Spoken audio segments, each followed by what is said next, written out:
Good morning, afternoon, night, whatever time of the day it is for you. We're going to go over a few things on the playbook and how everything has been moved to the playbook pretty much to centralize everything there. So, as you know, the blockade detection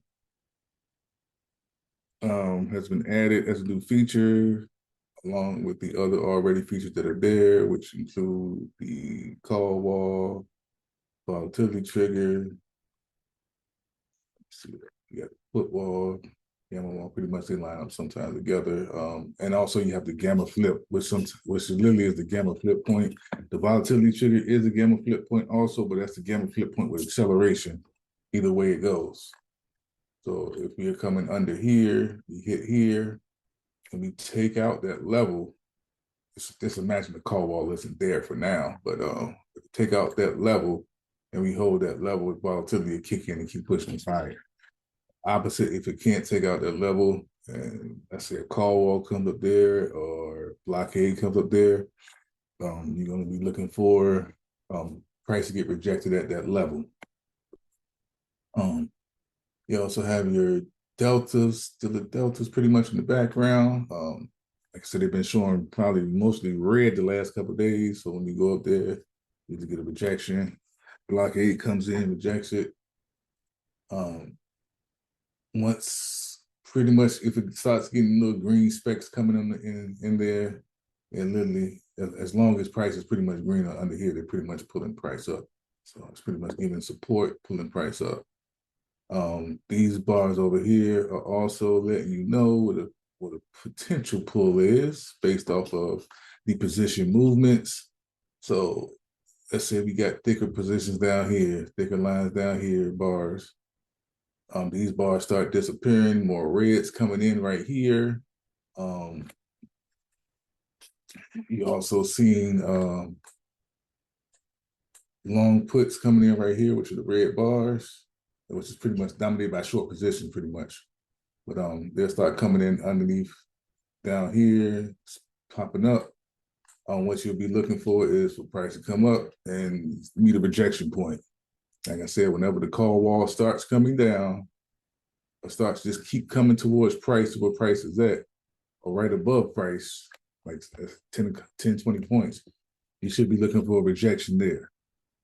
Opposite, if the vice versa, when the put wall comes into price, and we have a movement to the put wall, you should be looking for price to bounce at that put wall, as long as everything else is factoring in. Let me see. Another thing to look into is when we're going down, as I mentioned before in a few posts on Discord, when we're going down, like going down continuously, and price and this the imbalance right here is getting more negative. If you did not take the initial down move, and this is getting more negative on the way down, you should be looking for a reversal. It's going to happen. You just have to be patient. You just have to wait for it. Take some time. Sometimes, like on Friday, we were going down at a point and we reached like -9 billion or something like that, -8, 9 billion, and we reversed. So you just got to wait for that particular signal to come in. Usually a blockade is going to come in, or the put wall is going to move up right underneath price. Those are your signals. The dashboard is letting you know, because it's like I said, this is updating in real time. Like I said, the more, especially if we're coming down here, we got like a thick green spot down, green line in the background. That's going to be like your support. If you got like right here, we got a thick red line in the background, which pretty much showing that strike that looks a super short. So they're super short right there, long right there. They brought it up to that line and rejected. It probably was a different color when they hit it at the time, but just if he was in this scenario right now and I see this right here, I know, okay, it's a rejection spot, being that the call wall there and the ball trigger is right there. So I'm looking for a rejection right there. I'm not even looking for it to go higher. I'm not putting myself in that position to to actually take that L because there's too many signals pointing to a directional reversal. So that's one thing to look at. And usually, like I said, this is like a gravity pulling, pretty much a gravity pulling strain, the target strike. So it's pretty much, let's say we're down here. Let's say we're down here somewhere, but you know, we got a GEX block right here. It comes a blockade that comes right here from the blockade detection. And then we got price all the way up here, like say, let's say it's at 75.20, 5 points away from right now.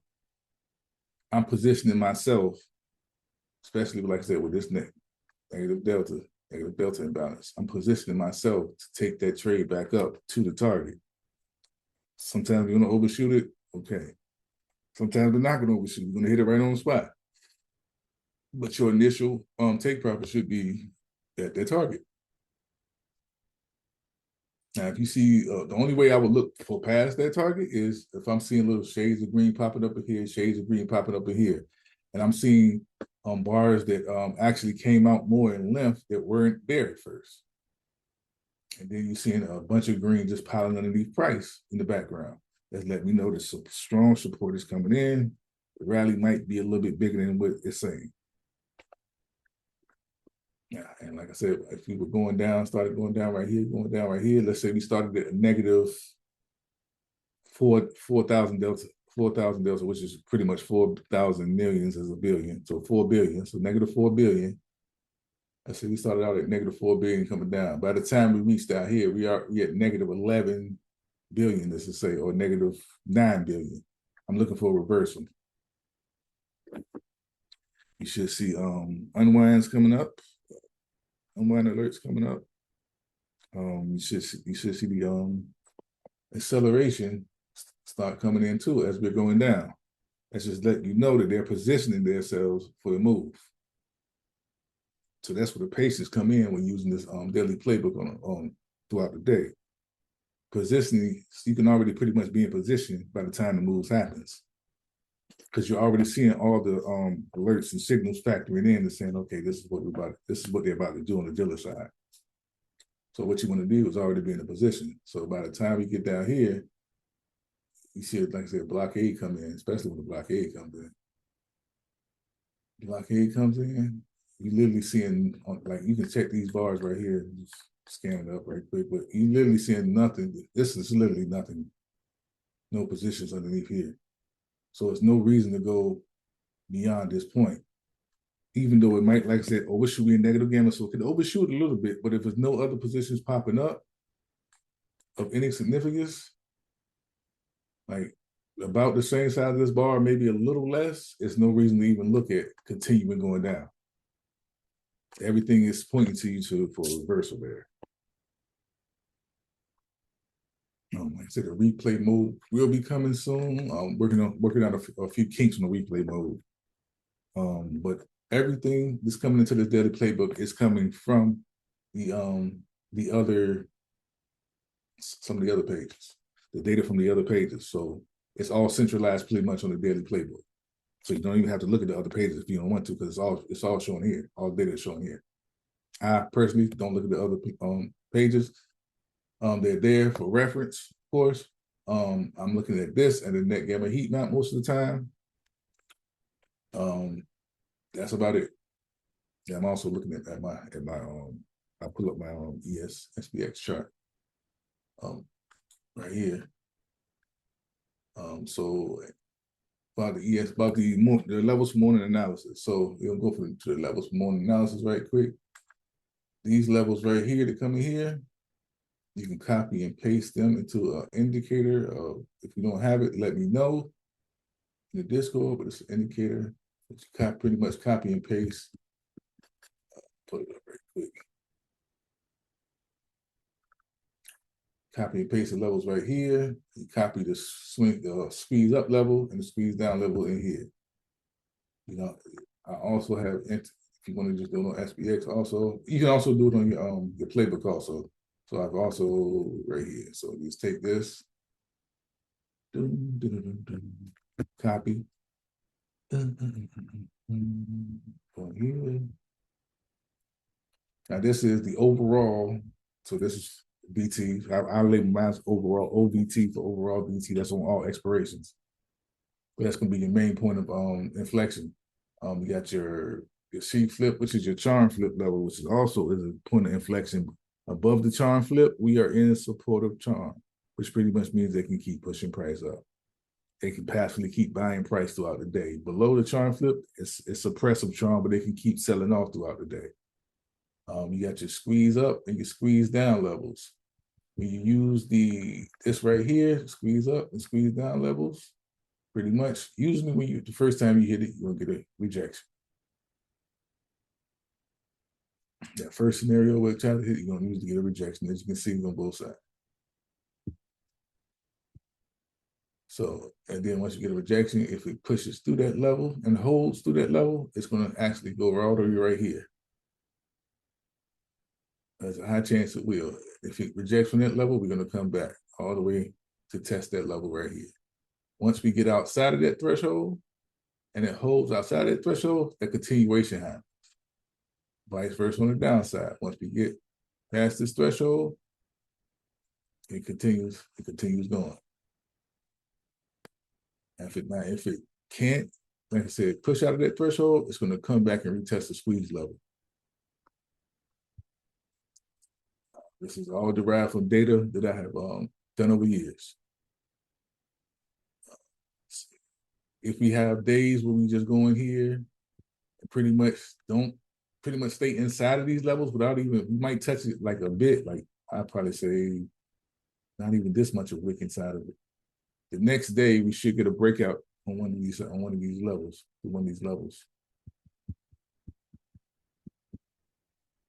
But these squeeze levels are from the options data. And if you ever go back and back test, you can actually see that. Once we get to that level and hold it, we usually come to the squeeze threshold. If we don't take out that and keep going, we come back and test the squeeze level. But once we get outside that threshold, it's usually a trend day. Strong trend day.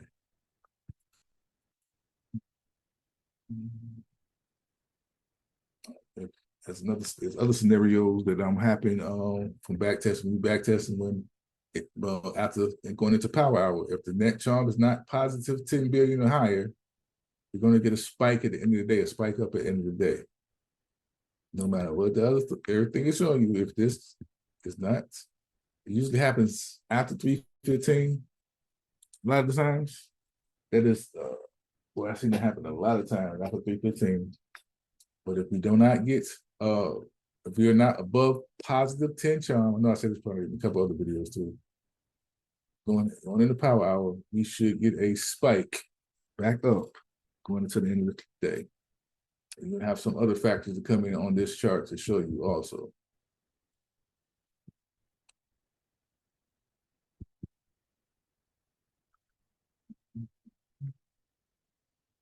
Any questions? Oh yeah, let me finish showing you how to put this in. Once you hit the partial and levels, what that does is sends that down here. You can pick your colors, pick pretty colors, whatever colors you want to choose. I'm not judging. Says that teal or something. I guess I'm colorblind a little bit, so if you see me call colors that's not really there, they're not really there. Color. That's like an orange red, I guess. But orange, this is like a green.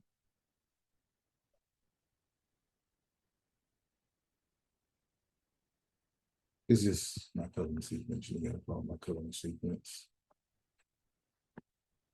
Then once you finish adding your colors in, you just hit apply. Then add it to the chart.